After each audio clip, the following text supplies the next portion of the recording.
Hi there, I'm Ben Pearson. Welcome to the Tech World Human Skills Podcast. Every episode we talk through how to thrive in the tech world, not just survive. Now, if you want me to work with your team, just give me a shout. I love to help teams be more influential, memorable and successful with their stakeholders. Head over to www.techworldhumanskills.com to book a chat. Hey folks, and welcome to the Tech World Human Skills Podcast. It is wonderful to have you with us. Now, loads of people that listen to the show haven't followed or subscribed or rated the show. Can you believe it? So could I ask a massive favour? Could you do that? Can you give us a follow and a rating? It really helps the show become more discoverable and reach even more people. So thanks for that. Well, today's episode is another really interesting one. We are in a pretty fast-paced world at the moment. And when new disruptive tech comes, how do you diffuse that change resistance? How do you get people to adopt new ideas and embrace new approaches? Well, our guest today, to help us with the topic, has spent a lot of time putting this into practice with tech companies and with customers. And he's founded startups.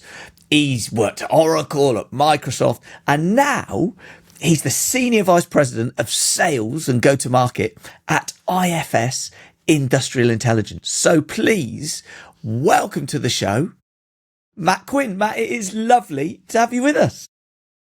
Ben, thank you for the invite and thank you for the great introduction. I'm looking forward to a great conversation, and I always follow the podcast and looking forward to it. So I'll make sure I'm subscribed on every channel I should be. Thank you. I'm glad you're listening. But no, the pleasure is all mine. And thank you so much for joining us on the podcast. We've been trying to get you on for ages, and you're hopping around. You're such a very important person these days, you see, and you're hopping around. And so you've managed to hop in a booth in a WeWork somewhere in Canary Wharf and join us to go through this topic. It's a pleasure to be with you, and it's a topic I know you and I are both passionate about. We had the joy of crossing paths when we were at Microsoft, and some of the things that we talked about then are relevant today, right? Change is the only constant, but some things don't change, and I'm really looking forward to diving into this a little bit today. Yeah, well, so for folks that haven't met you before, do you want to just give us a quick overview of your background? Got it. Right, so I'll kind of work backwards, if that makes sense. So I'm currently, as you said, working at a company called IFS. IFS is like Industrial Financial Solutions, is the unpack of the acronym. My job is to take the AI technologies that we have. Some of those we've spotted best-of-breed products in the market. We've acquired them. Some of those we've incubated and built inside in the business. But really, it's about taking innovative, disruptive tech and building that into established, very well stable ERP type systems and, field management systems. So we're in that kind of cutting edge of like disruption right at the edge. We've got core systems that are established for years, and we're transforming those through the power of AI to unlock value for customers. And that journey really is, it's a great role for me. I'm only 4 months in, but I get to be part of the sales organization, thinking about go-to-market, thinking about how we connect the value to customers. How do we do the storytell? How do we help our own people who've maybe sold traditional ERP systems for many years and many decades understand how to articulate value in a world where that is disrupted and changed? And that's one of the things I'm really keen to talk about, how we do that as organizations when we're selling, but also what does that mean as an organization embracing this change and buying technology that solves these problems? And the issue exists at both sides. You mentioned I've had a varied career from, big tech and Microsofts of the world, through to doing startups. And my key, blessing is I always like the innovative, the change, the disruption. I'm lucky enough that typically when change happens, I'm one of those people who runs towards it. I love that change, and I embrace it quickly and I move on. What I've learned to do better is that not everybody is in the same boat. Some people take a little bit of time to warm up. Some people really resist change hard. And actually, as a leader, it's really important to think about not just how we react to change, but how do we bring people with us? And how do we lead people through change? And we're all aware it feels like change is just getting faster and faster and faster. So it's a really important component. So, from startups to innovation ends of big tech companies through to the role that I'm in now, which blends a bit of both. Really, really interesting journey, and looking forward to sharing some hopefully useful insights.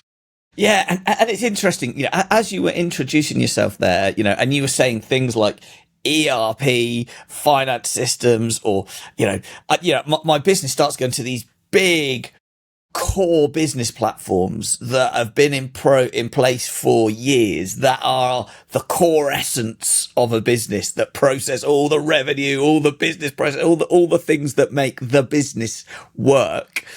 And, there's still lots of people with lots of very old technology because it works and it does a job. And and then when you insert the words AI into that kind of landscape, you go, oh, it's almost like chalk and cheese. You've got these really established, really ancient, effective business processes, and now this really disruptive bit that may or may not have some great benefits. And maybe, we can sort of get into that.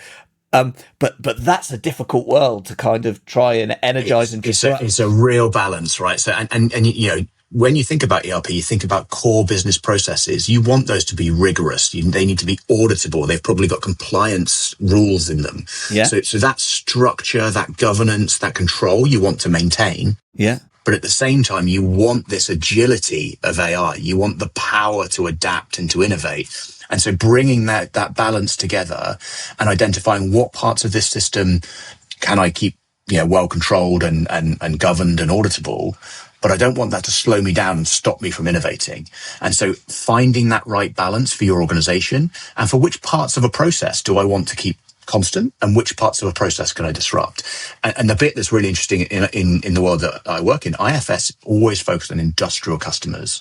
And so one of the things that the AI cycle for the last 3-4 years has been very focused on people like you and me, Ben, who work at a desk, right? We sit with a computer and a chair and, probably have a cup of coffee by our side. 70% of the world's workforce don't sit at a desk. They work in a production line. They work in a mining facility. They work in an industrial setting where they don't necessarily interact with compute in the same way. And the ability to, how do you change those kinds of core, robust industrial processes, infuse the power of AI into them, and bring the power and benefits that AI has to people at the industrial edge of a process, not just the folks back at the headquarters sitting at a desk. So I think that again is, how do you build change? How do you change structure? How do you bring people with you?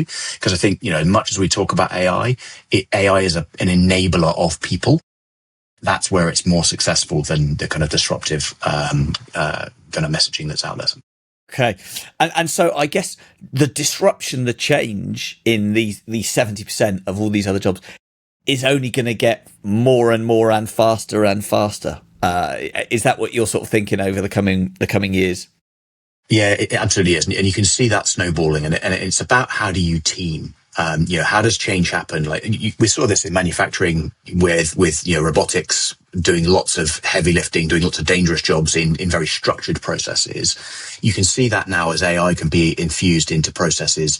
And it might be things about how do we organize and orchestrate labor? How do we make sure that we're optimizing our logistics networks in order that the right parts are on place, ready for a field service engineer who's going to turn up? How do we drive efficiency and cost into a process that still has manual bits of paper and that perhaps has multiple suppliers, and we need to aggregate data from lots of places? That's everything from a scrap of paper to, emails to weird and wonderful formats to, some structured API integration. Bringing all of that together in order to give insights, to transform how work gets done at head office, at HQ, sat at a desk. But equally, how does that diffuse to optimizing what we can do in a production line, in a facility? How do we make sure we're arming our people to do the highest value tasks that they can do? And that helps lift people in that. But it's not a tool, right? It's not just about, here's a piece of technology, good luck. The tool enables this change to happen, but the tech's not the bottleneck. People and adoption of that tool, the kind of clarity on how do I embrace it? How do I change a process? What does this mean? That's where AI projects tend to stall. That's where innovation projects tend to stall, right? If you don't bring the people with you, they'll pocket veto it. And then suddenly the shiniest tool in the world, even if it in theory could do great things, doesn't deliver value. So how do you manage change? How do you embrace this and embed technology and people and processes together? I think that's an ongoing piece. And one of my favorite quotes is change is the only constant, right? So it's not just about doing this once. It's about building that organizational muscle to be ready to embrace ongoing innovation and change. This will be an iterative process that continues for decades. And I think that's a real cultural leadership challenge to build the readiness and to embrace change and make it happen. So change is the new constant. Disruption is the new constant. Why does it matter to people, to listeners of this podcast? Why is it important to understand that and to think about how we navigate that world? I think there are two ways to think about change, and we're all aware of the kind of adoption cycles. I think it's Rogers' adoption cycles. You've got your early adopters, your early majority, late majority, and laggards.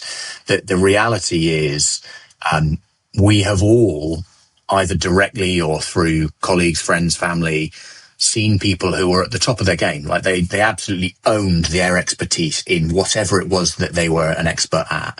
And then something changes in a market, a new technology comes along, a new economic dynamic happens, priorities shift in a particular industry or in an economy as a whole, and the rug gets pulled, right? And so suddenly that person goes from being like top of their game, expert, like fully autonomous at a task, to they're a beginner at this new world, right? The new way of doing that thing is now radically different. We saw this for developers in the world of the traditional waterfall software development became agile. Actually, you needed to become a very different thinker about how do you do development. It's not about cranking out loads of code, but about having good testing, good automation, good structure. So you saw this iteration happen as we moved to cloud. That's happened on steroids in the last few years, as actually development is now a kind of AI fueled task. Actually, many leaders in that space are writing less and less code. They're directing agents who write that code. So suddenly the skills of cranking code are not the important part. It's the ability to think about the outcome and do the systems thinking and think about the architecture. That becomes the real critical skill. So it changes. What is the important critical skill can change. And I think individuals who are either comfortable to embrace change or recognize the need to put themselves out of their comfort zone to be able to adapt fast, to recognize that things are changing and have that constant learning every day as a school day, change, learn, move fast, invest in your own skills. That will help make sure that you're more valuable in today's market, whatever it is that's there. But if you make that a habit for life, you'll be ready and able to embrace future shocks to whatever the roles and markets that we live in. That makes you more valuable, more promotable. And ultimately, as leaders in organizations, it's not just about how an individual does that. How do we set up our teams for success to enable them to embrace change, to kind of foster a culture where they're ready to move fast when change happens, to embrace it? Because as leaders, that means our teams are able to adapt to changes quicker. That means as an organization, we can be more agile, we can deliver value. So I think it's really important that we think about it from both lenses. As an individual, how do I make myself more relevant and ready? As a leader, how do I make my team or my organization ready to embrace the constant change and challenge that's likely to come in whatever industry or work? Yeah. And just as you were saying that, I was just thinking, there's been a lot of redundancies, more released in the press every week. I mean, I was just thinking personally, in the last year, five good buddies. So not people I knew, but people that are genuinely my good buddies that I see regularly in different organizations, all been made redundant. Because of every business is changing, is being disrupted for a variety of different factors. And so this idea that from a selfish perspective, actually, I'm going to make myself now as able to cope and thrive in this period of disruption as possible is really important. And then often, in these sort of more leadership roles, like you say, we need to be able to take people with us. And that's such a core skill. And more the roles sort of become leadership skills as more of the grunt work, the toil becomes AI-ified. the roles that we need are more of these sort of leadership sort of roles. They're going to be, really important. Right. Well, so we frame what we're talking about. Change is constant. It's important for individuals to be able to deal with change and to lead others through change. Let's maybe dig into some of the meat and the potatoes, some valuable bits for people. So what would be your sort of top tips? Maybe we could look through some of those on how to get better at this managing disruption, managing change, leading people through change. So there's a couple of things that I would think about, and the first of them is to avoid the temptation to just jump. So look before you leap. Okay. And if you diagnose what's really the issue here, or what's really the problem for you here, I think that was from a coaching habit course I remember. So if we think about where in our organization, where is friction happening? Is there the resistance to change that's happening in our organization, or in our roles, or in our personal lives? What is it that's stopping me from embracing this change? Is it that I don't like it, don't believe it? Is it that I don't have the skills and I'm reacting out of fear and protecting, the old way? I liked the old way of it worked and I want to go back to how it used to work. It doesn't tend to be very successful, right? Time tends to move in one direction, and it's a kind of slow, steady march in whether we like it or not. And having just celebrated a birthday, that slow, steady march seems to get faster. And so I think the aim here is to understand what's the real problem. And sometimes it will be around culture. So I use the framework of ADKAR a lot, and I'm sure it's a topic that's familiar. But kind of, in order to embrace change, people need to have awareness of the change. They need to desire that change. They need to want to change. Like, if you don't want to change, it's not going to happen. They need to have the knowledge of how to change. They need to be able to change, and they need reinforcement to kind of iterate it so they don't fall back into the old habits. So you can't just throw out a training manual and say, this is the new way, good luck. So I think awareness of change, like, how do we take people through that? But actually what you might find is, for different cohorts, different people in your organization, or different tasks in your life, the problem might be different things. Like, sometimes you're just not aware that the change is happening. It's kind of not being communicated very well. It's kind of, things are moving around you and you don't quite know what it is. It gives you a sense of fear and you're not quite sure what's happening. Like, well, that's not going to set you up for success. But if we're communicating clearly, this is why things are changing, this is what is happening, like, that helps get people past chapter one. There needs to be some motivation. Like, you need to understand and motivate people to have a desire to embrace this change. I guess one of the things of having worked in, sales organizations, the beauty is there's a pretty linear, they tend to be very motivated people. They tend to be people who have, to coin a phrase, coin operated. They have a very specific goal that's well defined, and it has an attribute. So that tends to create desire if motives are properly aligned to the change. Sometimes you find that actually reward structures in an organization for recognition, whether that's compensation or just internal PR, are aligned to the old way. And so no matter how much we talk about the new way and how great that is, if I get paid for doing the old way, guess what? My desire to change is going to be minimal. So again, that happens. That's in a sales organization. It's pretty open and transparent that motivation is there.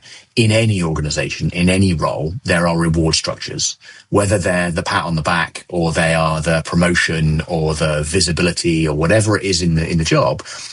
It needs to align to the change we're trying to work for. And then that will motivate people to move. So when I talk about desire, or diagnose before you mandate, like looking before you leap, you need to understand, where is the friction? Is it that we haven't communicated the problem?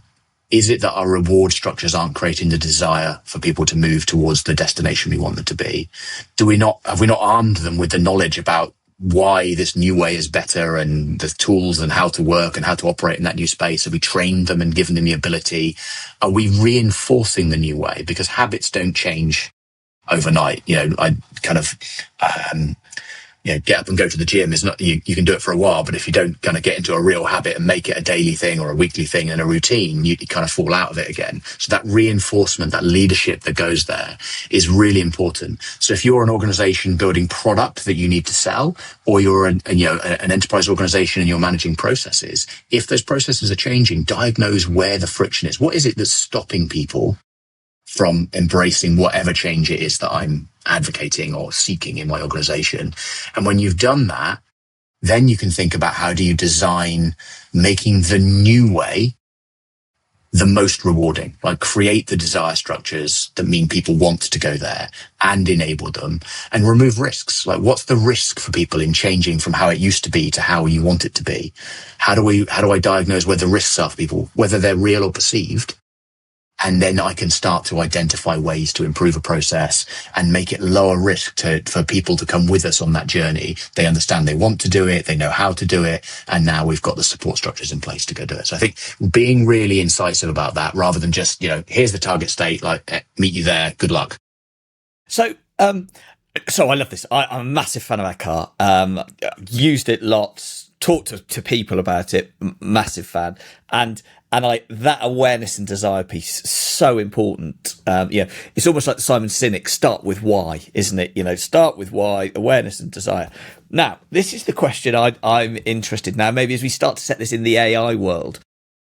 Certainly, when I was a graduate, right, and when I was interviewing for graduates, I remember interviewing for graduates, and part of the interview was, do these people feel that that tech change is positive? Are they tech advocates? We're looking for people that are passionate about tech advocates. The implicit being that this change, this tech, was good. We're seeing at the moment things like social media, perhaps bans for teenagers. We've seen that in Australia. We're looking at that coming into the UK. There's now sort of maybe more of actually, some of this tech isn't always for good, and maybe giving social media to kids is a bad idea, for example. So this awareness and desire piece, it feels like it's got a bit more tricky recently. There's been lots of graduate speeches, I think, in the US where young people are booing AI when anybody mentions AI. So what about this where it's perhaps not so clear? Is this, a good way forward, or is this an experimental way forward that may work and may not work? How does ADKAR sort of fit in this perhaps a little bit more difficult world? Well, I think the first part is, as somebody trying to advocate for change, that's part of awareness, right? Awareness of the reality. Like this is potential friction to our change. So if I'm trying to roll out AI into a production line and I'm trying to do that, if I've got fear and uncertainty and my workers don't know what that means and are afraid of it, I need to know that. Yeah. I need to understand what is the potential blocker that might be slowing adoption. And it might be real. It might be a genuine, actually, I've not understood the unintended consequences of this action. Have I fully thought this through? So diagnosing what's the real friction? Where's it coming from? Why are people resisting that? Yeah. And helping people understand, or helping us understand. It works two ways, right? It's not that we're in the ivory tower and have got all the answers. Yeah. What's the reality of this change? What does it mean for the business? But what does it mean for the people that are in that business? Because ultimately a business runs on people. Like machines might help automate some of those tasks. And I always think of accountants when as soon as I say that pops into my head. In a world where accounting systems came into being, 30, 40 years ago, and spreadsheets appeared in the 80s, the act of bookkeeping and adding up all the numbers, it didn't make accountants redundant. In fact, I'd argue there's probably more accountants now than there ever were. But the reality is, it removed some of the drudgery from accountancy. So accountants now focus on higher order tasks. They focus on value. They focus on making the right investment decisions. They talk about net present value of investing in a solution, and making sure that we're doing revenue recognition in the right way, and we're making sure our capital reserves are in the right. They're doing higher value tasks than just adding up the numbers, because lots of the automation or the tasks that used to be manual are now automated. Now, the optimist in me sees that as the path of the trend for AI. Remove the drudgery from people to free them from some of the, manual tasks in order to enable them to do higher value. Is that hugely disruptive? Is that change that people may or may not want to embrace? Yeah. Absolutely. Yeah. So an awareness of that, and then how do I motivate and create the desire in my team that they want to come on that journey, that they want to embrace it? I think it's a really important path that we need to be considerate about as we drive change, because it depends where you are in the world, but workers' councils will have a lot of power in that, certainly in some of the European countries. What does that mean for change? And it forces a very thoughtful process. In other less regulated markets, that there might be a more like, let's run at 100 miles an hour and see what we break. And that has a different impact, but it still means you need to be aware of what that means and how do you put that into practice. Yeah. I mean, this whole bit, it sort of reminded me of one of the 7 habits of highly effective people, which is seek first to understand and then to be understood. So it's understanding and then going, right, well, now we've understood it and this is the way we need to go forward. Now we can be understood, and this is the way the business is going. This is the way tech is going. This is the way the world is going. It is being disrupted. Now you need to get on board because this is sort of where it's going. But you've got to do that understanding part first to make sure that you're going in the right direction. Definitely. And I always say communication isn't what you say, it's what the other people hear. Yeah. And so if you want people to hear the message, you need to understand why they're not hearing it, or how they will interpret it. Yeah. And so I think really important, that first step. Yeah. Right. So that's the first thing. That's so the first tip on this is looking before you leap. I think that was sort of how you described it. What's the next thing you got for us, Matt? I think the next piece is about not having one way of doing it. So the style needs to fit the task, not the person. And I saw this a lot. If you've worked in a large team, a large organization, or even a small team, you probably have heard people say, "Oh, that person is our superstar. Like they're our go-to, they're our hero."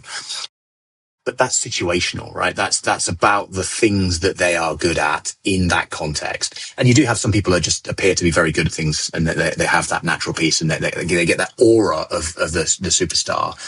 It's lovely of you to describe me that way, Matt. It's just Ben, compliments get you everywhere, right? So I think that but the key part is it's that all rounder is good. The reality is, under the hood, they're probably just very good at embracing change and adapting to new things and being very conscious about how they operate. But there will undoubtedly be tasks that they are still not great at, right? They are situationally in different places. And so as leaders, we need to think about how are we changing our leadership style, not just by the person, but by the task. So what are we asking somebody to do? And how do we lead and manage them? So the model for situational leadership that I've been through a few pieces of training and have kind of iterated and found a piece.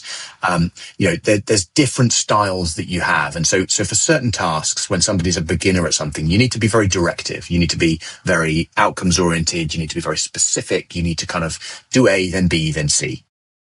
And as they mature in their ability for that, as they get more familiar with the task, you need to, you continue micromanaging them. You're just going to drive them nuts, right? And you're going to waste lots of time doing that, and they're going to get fed up. So at the appropriate moment, you need to recognize that now they've become, they're still a beginner at it, but they've got some competence in that task.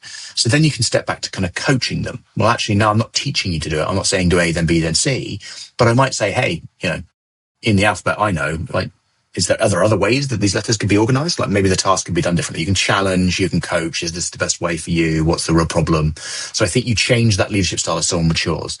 And I think it's one of those things, to some extent, you do that intuitively.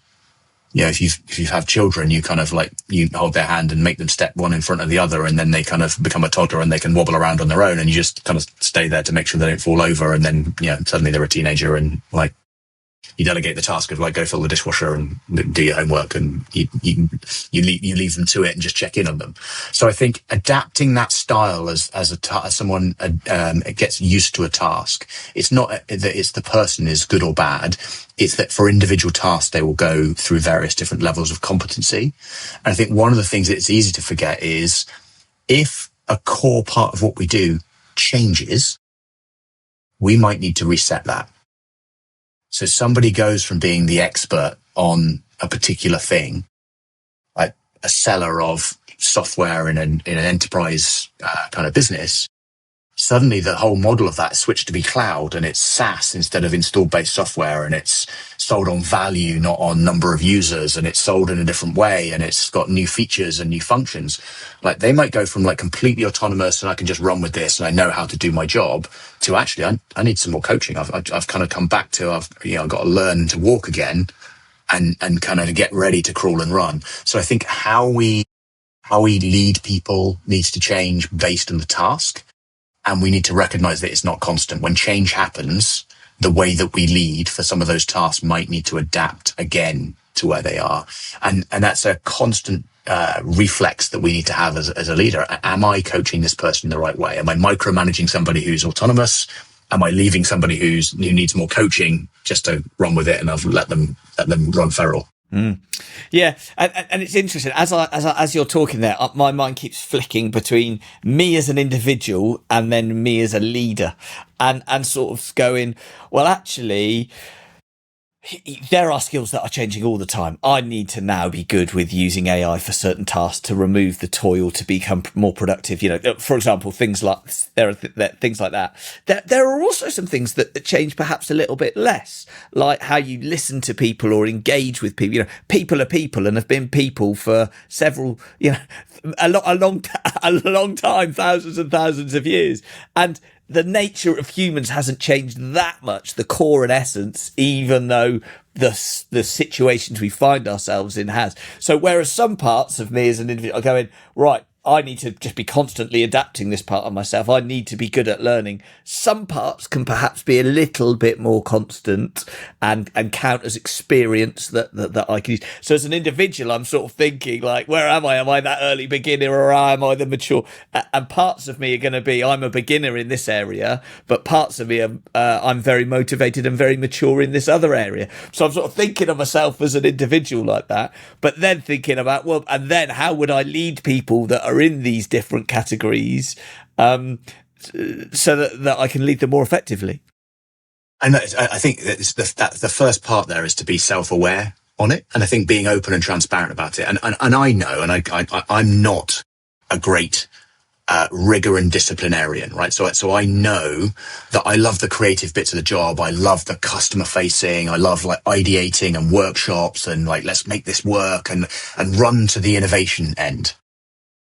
I have to force myself, and I find ways to do that by kind of getting other people to hold me to account on like each week doing the admin things that I need to do and refreshing the kind of updates that I need to do. And like, I need to be managed in that space. So some things I need, a push, and some things I'll just automatically go and do. So the self-awareness for that helps you set yourself up for success. But it's also, as I've become aware of that, I then start to see it in others and how I lead and work with other people. Like, the more aware of something you are, you suddenly go, oh yeah, okay, I maybe understand why they're having a challenge with that. And I need to just reset. I'm no longer delegating that task to this person. I need to switch into more of a coaching mode or be more prescriptive on a particular set of tasks until they get back up and running because something's changed. You touched on a point that flashed a piece in my memory. One of my favorite kind of random quotes is, everything's changed and nothing's changed. The technology of AI has radically changed huge amounts of the way that things can be done. It has the opportunity to rapidly disrupt all sorts of industries that we just didn't think were going to be tech enabled or touched by tech 5 years ago. But the very human components of that, the way that people interact, the way that economics works, it's fundamentally very similar. And actually enterprises, as much as they embrace technology and embed it into key components of their technology, they will still work on 30-year investment cycles, long-term planning. Cost of capital is a huge component of how they plan projects and what they all prioritize and how they engage with customers and how they buy products and services from vendors. So I think, some of those things haven't fundamentally changed. How you do them might have changed. Yeah. Right, so your first tip was about looking before you leap. The second one was about thinking about the situation. Things are changing, how you as an individual change and how you lead people that are going from incompetent to competent or enthused to unenthused, the situation they're in. That's really important. What's the third thing you want to talk to us about? I think the third thing, I kind of touched on it with having people who hold me to account on the things that I know I'm weak at. Like, I use this phrase probably too much about good cop and bad cop, and being intentional about the roles that different people play. So the story cue there, right? The thing that I'm thinking about is within any leadership team, and I've had this when I ran small businesses, deliberately sought a business partner who was the opposite of me. And what that meant was they were very process orientated. They were very detail oriented. They were very down into the weeds of run a process and add structure. Whilst I tended to be quite creative, more innovative, more let's just pick this up and run with it. And the balance is important. So as you lead change, you need to bring people through this kind of denial, get them over their frustration, help them explore what that change looks like and get them to accept it. And through that process, there's often dips. And the reinforcement part of ADKAR is really important. So sometimes you'll need a leader who can help set the vision, like in that awareness piece and the kind of creating the desire to move. You want someone who can create the vision, paint the picture of the destination, like make people want to do it and understand why they're going to do it and really have the, okay, I'm going to go do that. When it comes to ability and knowledge, that's a detail-oriented piece. That's here's the process. Take them through that beginner phase of those Ds, like the early stages of directive behavior, and then reinforcement to turn it into a habit. That's a rigor. That's a routine, a rhythm of business that is relentless and continues to, do it again. Tell them what you just told them, to do that. And so I think building a structure where you're conscious of where you naturally fit. Are you good cop?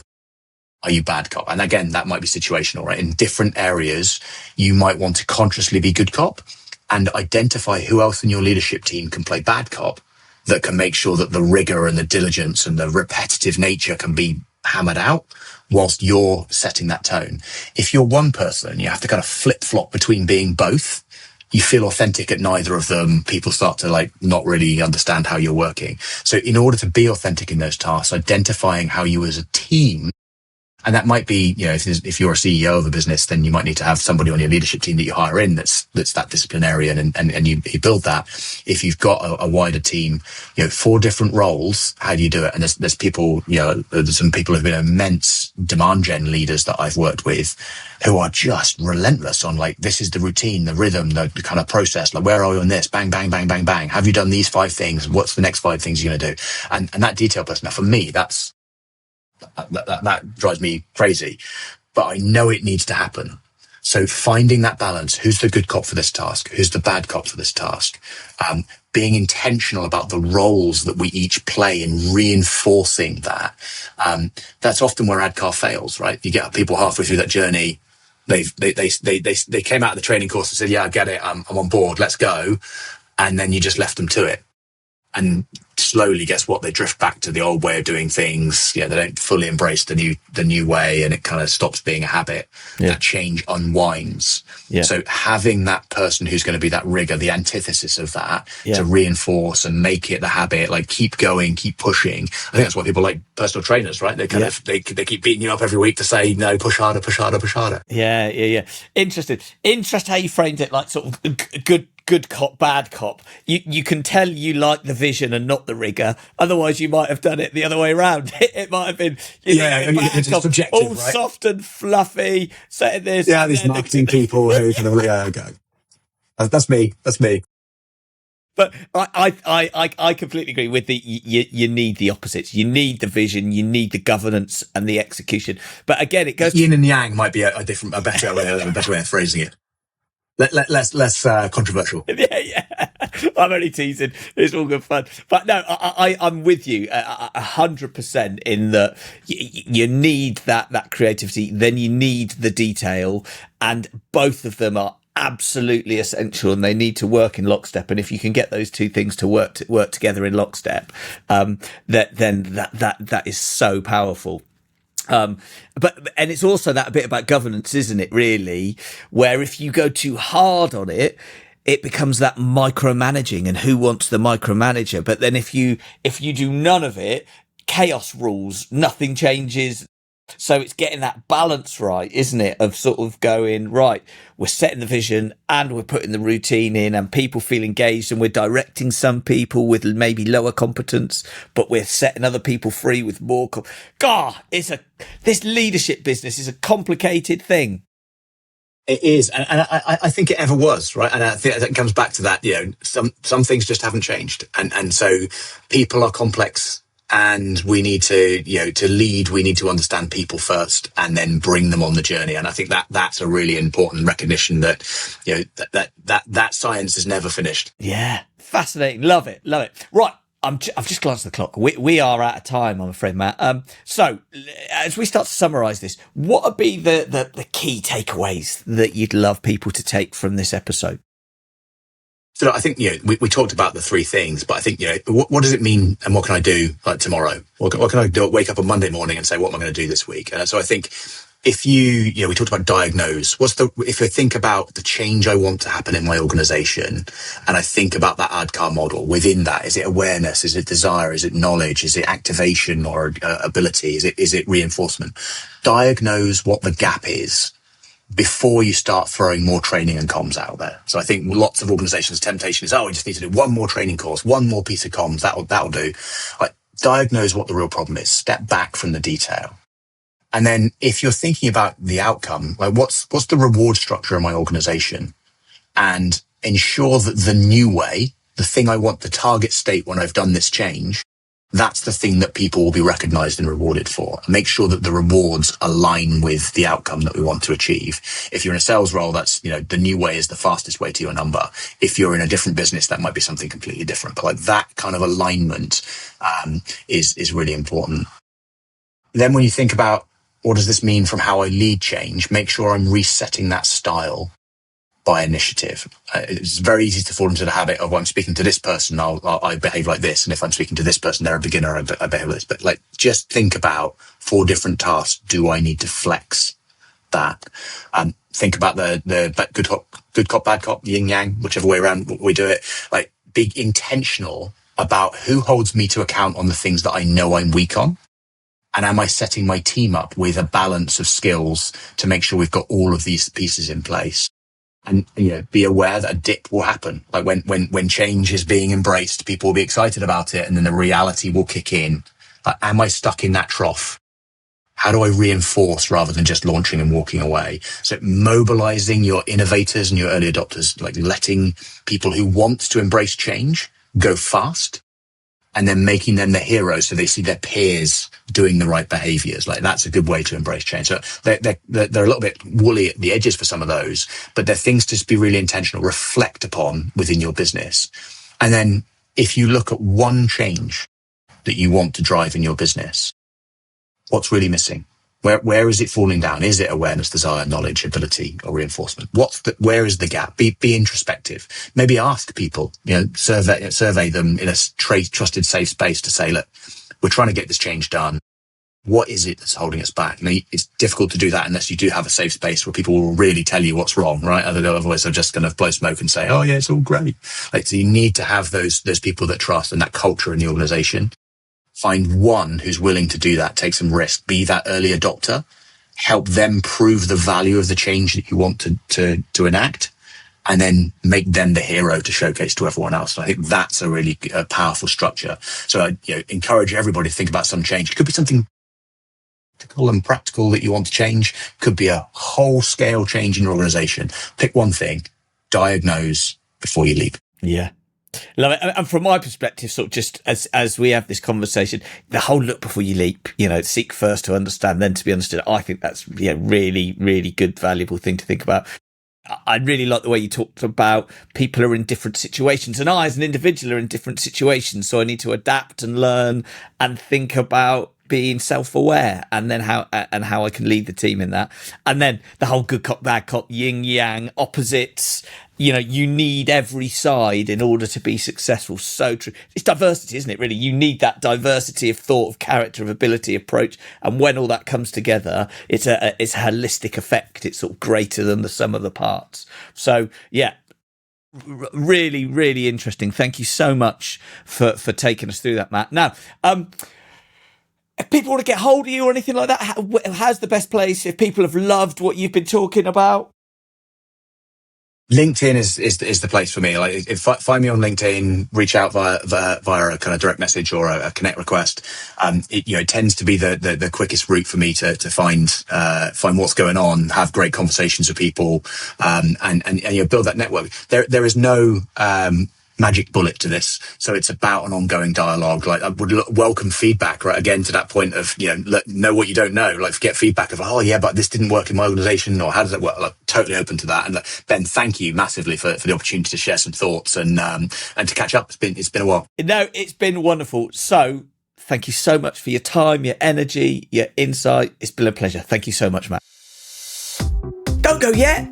Remember to subscribe to the podcast and rate the show. It really helps us grow and book new great guests. And remember, if the podcast isn't enough for you and you want weekly microlearning delivered straight to your inbox, sign up to the Tech World Human Skills Weekly. Head over to www.techworldhumanskills.com to sign up.